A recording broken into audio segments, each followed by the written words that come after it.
Now then, it's Burnsy, and welcome to our regular Curiosity podcast, the CuriosityCast. Every episode, we take questions asked by members of the public in Hull and try and get them the best answers from the very best brains in the city. Not all questions are about Hull. They can be about whatever you want to discover. For this episode, we're talking movies. Well, sort of. We're talking mini-movies, short films, and what's known as the Unthinkable Short Film Festival. It started 4 years ago. It screens short films from all over the world, and it happens in Hull. This year the festival is in October at the Real Cinema on Ferrens Way, but much more imminently, submissions are now open for the 2026 event. So you could get your short film shown on the big screen. Here to tell us all about it, and indeed the entire world of short films, is the marketing and social media manager of Unthinkable, Theo Rintoul. Welcome to the CuriosityCast, Theo. And I'm going to get the ball rolling by asking the obvious question. What difference? I can't believe I'm going to ask this question. That's good. It's a cracker. What differentiates a short film from a long one? Is it simply length, or is it more complicated than that?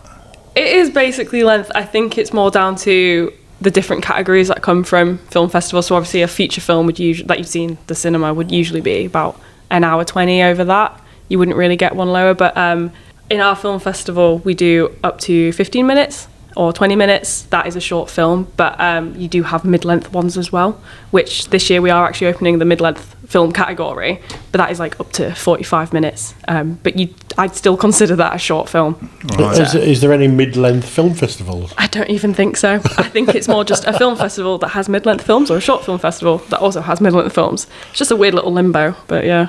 That's middle-length one's almost a TV programme, isn't it? Yeah, it is now, yeah. 45 minutes, throw in the ads and what have you, and there you go. Yeah. And you can win an Oscar, can't you, for a short film? That's a category, isn't it? Pretty sure, yeah. I mean, it depends. I mean, the Oscars are a little bit controversial considering that they just snub some of the best films, so, yeah. You can, because I know Peter Capaldi won one once, didn't he? He made a film called Franz Kafka's It's a Wonderful Life, which is a great title. Right. And he won an Oscar for it, yeah. There you go. Chuck these bullets of nuggets of fact in. So the festival's been going... I'm still getting my head around. I'm not ignoring you. You know I'm not... I couldn't ignore you. You know I don't. So it's been going 4 years? Yeah. With growing success? It's a success you've been going 4 years, I suppose. I hope so, yeah. I mean, we've managed to, from the first year, this will be our fourth year this year, get so many like organisations and creatives in the area involved, which is, I guess, how we are measuring our success is by how many people we've managed to kind of give platforms to, or they've helped us, and it's just this real nice communal feeling. So I would say it's successful in that regard, yeah. And there used to be the Hull International Short Film Festival. It's not. Yeah, it's not a continuation of that or anything. No, it was just more of an inspiration from it. We needed to get the ball rolling again, do something to do with film, because we've got Hull Independent Cinema in the area, who I'm a trustee with as well. I love them so much, and we're working closely with them as well. But we want to make Hull a film city, not necessarily just how to make films or to make films, bring Netflix to the area, but to just make people go to the cinema, just keep it cheap, keep it accessible, show short films by local artists, that kind of thing. It's so important to just go watch a film. Because it does have a growing reputation for film, doesn't it, Hull? Has that helped you with the film festival? Because there are more companies coming to film in Hull? I think so. One of the problems, though, is that with Netflix and things like that, they don't really employ local filmmakers or people that work in the film industry. They bring in their own crew. And we want to be able to say, we've got people here that you can use. We've got not just like videographers that are amazing. We've got, producers, directors, we've got writers, we've got someone to do gaffing, everyone. We want people, big companies and smaller companies to come here and be like, oh, there's people here that they can employ, because that's just more important than bringing in bigger crews that are... Yeah, the thing I've seen is quite a lot of local people seem to get gigs as extras in some of these films. Yeah, which is actually quite cool. I know a few people that have been in, I think it was Enola Holmes, one or two when they were doing that in Old Town, extras and that, that's quite fun. I mean, he met, what's his name? Henry Cavill. Right. Apparently a very nice Superman. person. Yeah, Superman. Very nice person, apparently.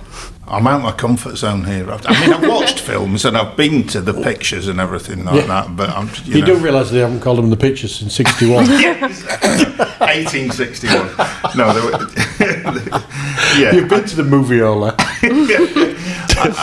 I know. I used to frequent the Magic Lantern show. Go right, Grandad. I know. I don't know why I said it. I've said it. We're not putting that genie back in the bottle, are we? It's gone. So, the fact that you've gone 4 years, how are you seeing numbers of people who are entering films grow, and how many people sort of, say, here's my short film? Yeah, with submissions, especially like internationally and nationally. But what we've seen the most growth in is the local film. People in East Yorkshire and in Hull that are submitting their films. And I'm not going to put it down to us being a film festival and them going, we're gonna make a film for this. But it's more showing that there is that opportunity to showcase a film. And just because one of our genre categories is the local one, and we have. Don't worry about hitting the microphone. Don't worry about. We've all done. I usually headbutt it. Try not to. One minute we're saying we need to get use local crews, and the next we're battering the microphone. I'm just getting Imagine real doing passionate. Henry Cavill in the middle of one of his big speeches, and you banged them phone mic on his head.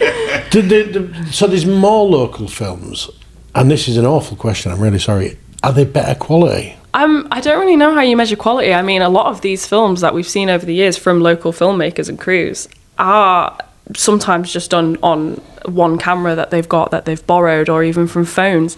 And the quality we've seen is like the storytelling, the ability that people, the way that they've been able to do stories and show stories and have this incredible cinematography on lower budgets, and from a different perspective.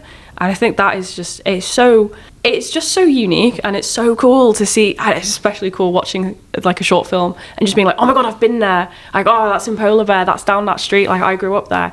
And that is just, it's fantastic. Yeah. Has the camera phone sort of changed the game in the way that social media has changed the game in journalism? Everybody's a citizen journalist now. Is everybody a potential filmmaker? It's ruined journalism, whereas I think it's been a massive help in film production. Would you agree? Yeah, definitely. Because this whole, I know some people have snottily said, as a criticism, like, oh, everyone's a filmmaker now. Everyone thinks they're a filmmaker. Well, yeah, they are. That's They are. wonderful, That's really good. That's what we want to show. You can just pick up your phone and make something good. That's what you're supposed to do. There's not a TikTok category in short film in the Unthinkable festival. You know what? Yeah. They're in real cinemas on Ferrens Way. If you dared show a portrait on that big screen, you'd get hung, I'm sure. It's a waste of a wide screen, isn't it? Yeah, I mean, but that's filmmaking of sorts, isn't it? Not that I know a great deal about TikTok. It is, but you don't deserve to be on a cinema screen if you've done a portrait film like on TikTok. We have had a few, have we? I swear we've had some that have been filmed just on a phone, like someone's like in a selfie portrait kind of mode, but I don't know if that was a good quality or not. I can't remember. It was a few years ago, but it was still shown on a screen. I'd be tempted to send them sideways. Well, hopefully we're inspiring people listening to the CuriosityCast here. Think, I've always fancied making a film. How do people enter?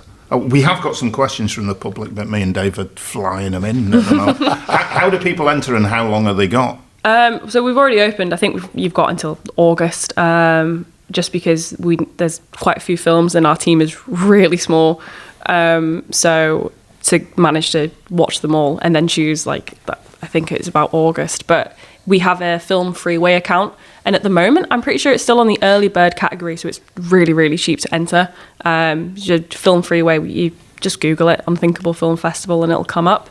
Or it's in the link in our Instagram. I know what Film Freeway is. Yeah. Because you were going to ask the question, weren't you? Yeah. It's a website it covers all the film festivals in the world, and you can put your film onto that and then enter it in various festivals via Film Freeway. Yeah, That's it's really easy to do it. Yeah. It is. Yeah.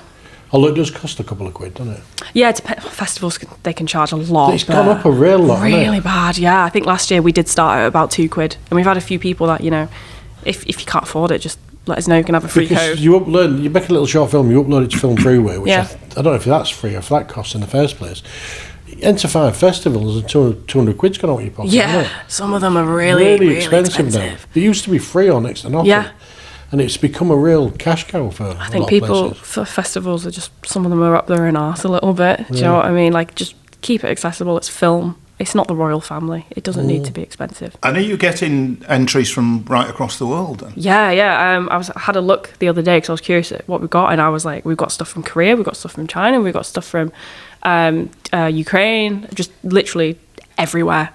I was shocked. That's crazy. the big thing. You mentioned technology earlier. The big thing that's changed is the internet, is the ability to upload in high quality a short film and get it shown around the world. Previously, it was VHSs or 8mm reels that was physically had to go places. Now it's just upload, download, and you could be shown in Venezuela in 10 minutes. Yeah, you know, it's really cool. which is that's made the biggest difference, I think. And so that's increased your audience and makes the Unthinkable Festival sort of more permanent, as it were. Yeah. I think having, social media presence and being on the internet and having the internet that accessible, it has helped a lot, bringing in the local filmmakers as well as international. So having access to that many films around the world, has it focused how you theme the festival? How do you make decisions about what you're going to show?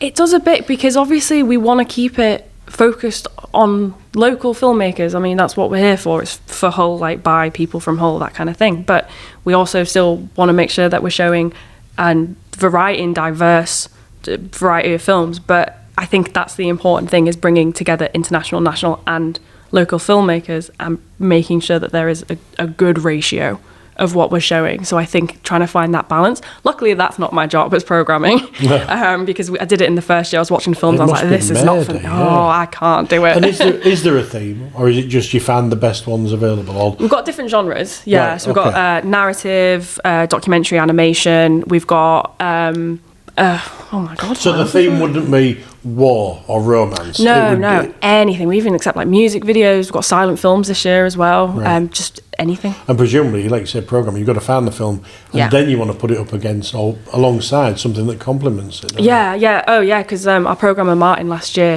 we had almost themes, but it was more just kind of what he'd seen. Like for animation, he realised that a lot of the films we got were quite dark subject matter. It's quite hard to watch that we're exploring these dark themes, and so we had a dark themed like animation. That was just because that happened. So it's not like the genre we're asking for it or the theme we're asking for it. It just naturally happens. It's a dark world. It is, yeah. How long does the festival last? It keeps changing every year. This year, 6 days. Wow. But we've got in the month before, we've got the art exhibitions, because we've always got an art exhibition running for a month before, just to help with the lead up. But we're also doing a few things throughout the year, film showings, workshops, that kind of thing. Where's the exhibition? Pier Street. Yeah, that's going to be Amy Precious, who's doing she's a local artist. In that Amazing. space, there's a space that... Yes, yeah. I should say at this point, at this juncture, and we will get to your questions, Theo Rintoul is our guest today, the marketing and social media manager of the Unthinkable Short Film Festival, which will happen in Hull at the Real Cinema on Ferrens Way in October. This from Dan in HU3 on Alnaby Road. I have a short film that I made during lockdown. It's never been shown anywhere. Is it now too old to submit? Oh, no, absolutely not. One of our favourite, I think it was the audience choice, judge's choice from a couple of years ago. We had a film from Andrew Hulme, and it had been restored in the 2000s. But I think it was from like the 1990s or the 1980s, and that won an award just from whenever. No time limit at all. Stella in Hessel says, is there any funding available to help with the cost of making a short film? I think my idea might be a little more pricey to make than I can afford. She wants to film it in LA, doesn't she, Stella? Or on a cruise around the Caribbean. I've got the script. Nice. It's set on a cruise in the Caribbean. Is there funding available for filmmaking? Not at the moment, but we are starting. Well, we've done a few workshops each year, but we're going to start doing throughout the year, and they are going to help people in Hull get the tools to make their own short film. We don't have funding at the moment. That is something that we'd love to do in the future, definitely. But because we are set up as a charity, we have to get funding to put on the festival, and then it would be a case of if someone does need funding, we'd put in an application and try and get that. That would be something really cool. Is the funding available elsewhere outside of Unthinkable? What, from other places in Hull? I think it's Screen Yorkshire, maybe something like that. Screen Yorkshire, yeah, they are really good. I would say ask them. And there's also other people in Hull. There's crowdfunding as well. I made a film a few years ago, and I used Indiegogo to crowdfund, and just people in Hull really do want to help people make films, so... I've got this question, and I'm going to put it to you both, because there is an area of expertise from both of you. What do you think makes the most successful kind of short film, says Jade in HU5, the Avenues area? I'll let you go first, Theo. The most successful, did you say, short films? Yeah. What makes the most successful kind of short film? I think probably thinking about the hardest thing about it, which is condensing a story or choosing what part of the story you want to say, because you don't have that long. So knowing what you want to say and saying it concisely and succinctly, really difficult. But if you think about that and how to overcome that and how to utilize that, then I think that is definitely the most successful thing. Yeah. I'm gonna give you the big build up, because you let slip as we were having a chat earlier. Oh, Dave, you'll embarrass me. Yeah, that you are a winner, an award winner of the best short film. I won the Hull International Short Film Festival Best Film in 2011. Really? I did, yeah. Oh my God, well done. So, what was it about? We are in the presence of greatness. It was a reading of Bridge for the Living by Philip Larkin by Tom Courtney that turned into a film. Wow, lovely. Would you want to show it again? Maybe. Yeah. I've done 3 with Tom, and they're all. I'm real pleased with all of them. Yeah. I mean, if you ever want to show them again, then we'll do that 100%. We could do I've got you a gig there. I've got more exposure. A season of Dave Lee films. Yeah. Dave Lee short films that last 25 minutes. I think the key to a short film is the brevity. That sounds stupid, but do you know how the whole point of poetry is by making it succinct and not wasting a word. And I think with a short film, I think you've got to make every second count, and if it's extraneous, it's got to go. And I think that is the key to a short film. If at any time while you're watching it you get bored or your mind wanders, then that short film isn't good. It should hold your attention all the way through. Yeah. I think that's the key to it myself. Yeah, which is actually really hard to do. It's incredible. This is why poetry is harder than writing prose. Oh, yeah. And I think making a short film sometimes is harder than making a long. Some of my favourite short films, not my favourites, but are really the ones that Mike Leigh used to make. Now, if you think about a Mike Leigh film, the little slice of life, hour and a half, a couple of days in somebody's life generally, there might be a major incident that happens, but they're a very casual pace. And he manages to keep that in his short films, but at the same time make it feel much more intense, because not a frame is wasted when he does it. And I think that's the key to it, is how do I say this longer thing in a much shorter way without it feeling rushed or it feeling pressured, you know. And having the same impact as like if you could explore it through a longer version, very hard. And you do occasionally see short films that end up being made into long films. They can act as like a demo of the thing, and it's really interesting watching them back to back. What's that film about? Whiplash. The music one. About the drummer. Oh yeah, that was a short film. That was a short film, which he made a 12-15 minute film. Yeah. And if you get the DVD of the longer film, which won Oscars, it was a big film. The short film, you can kind of go, it's just taken 15 minutes out the middle. And it's still a great short film. And it's still a brilliant short film. Yeah. And it's like both films are great, but the shortness didn't make it any less impactful, and you still got all the major themes from that 15 minutes. So it's about, I think that's the key, is just no fat on them. They've got to, it's got to be lean all the way through. What about the people who've won it in the past? Do they go on to careers in film? I think some of them have had, they're in their early career. Last year, our winner, Timothy Kelly, who's in Germany at the moment, he won with his film Feuerwerk, and it was the world premiere of it. He'd spent years and years and years making it. It was amazing seeing it at the big film, and he's just entered it into other festivals and started winning. So it was really cool being like the world premiere of his film, and then to see him going on to do more things, like, you know, it getting more exposure. Other people in the past, who won last year? Why worry? A lot of them are like student films, people that have got funding from places. Obviously with our local one, Fallen Rocks was the local winner from last year, and the director Will Sash, I think he's looking into trying to make another short film. Some of them have been, I think he said he'd been working on TV or something, or was that another person? Sorry, I email so many people a day. Is it a young person's game in terms of what you see in terms of entries and winners and everything like that? There is a lot of young people that are doing it, people that are student age, you know, uni, but there are older people doing it. It's literally everyone.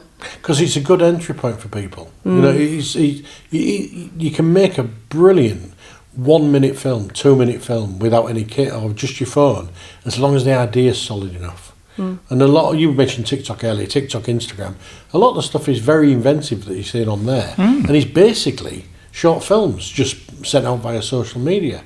Now, if you can send, some of those could be sent to film festivals and shown.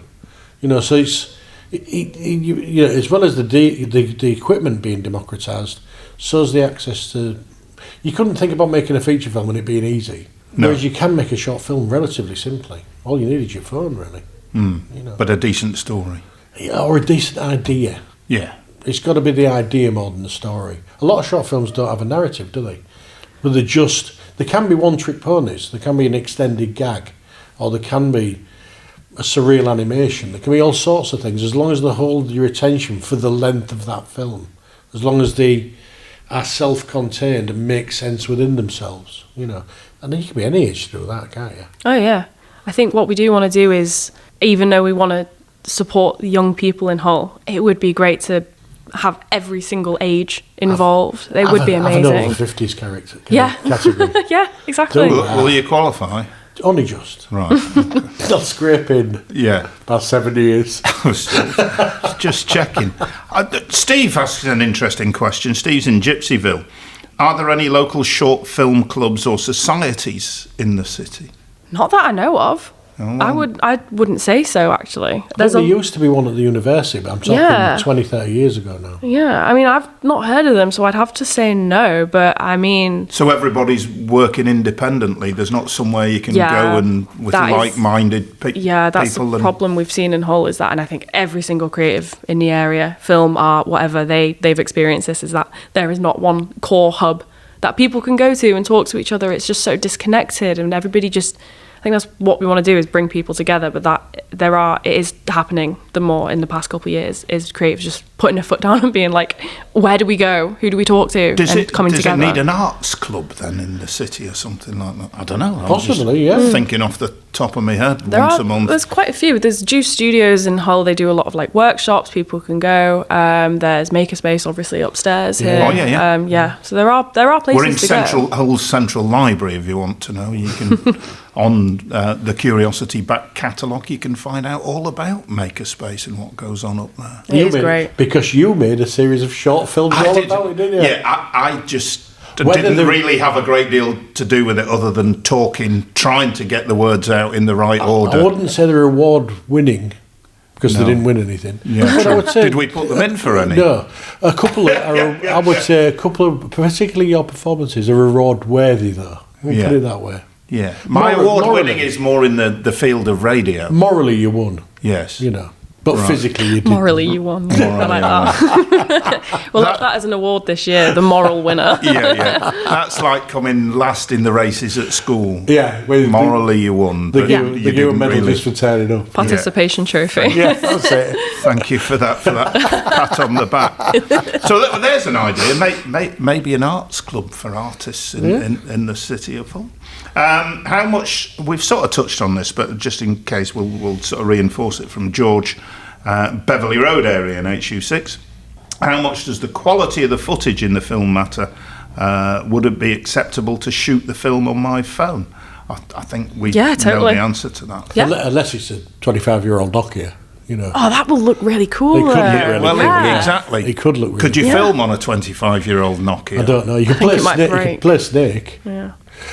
What's interesting, I think, because I'm coming from a video background from when I started, it was the early 90s, so we're talking about 30 years now, 30 odd years. What you can do with a phone now, the equipment to do that 30 years ago would have cost 100 grand. Would have cost an absolute fortune. And the fact you can do it all now on your phone is amazing. The only tools that are really useful is a mic. You could do with a little mic, but even they're dead cheap now. Oh, yeah, you can get them online. You can get them in CEX probably, yeah. 10, 20 quid, and you can have a radio mic on your whoever's in your film.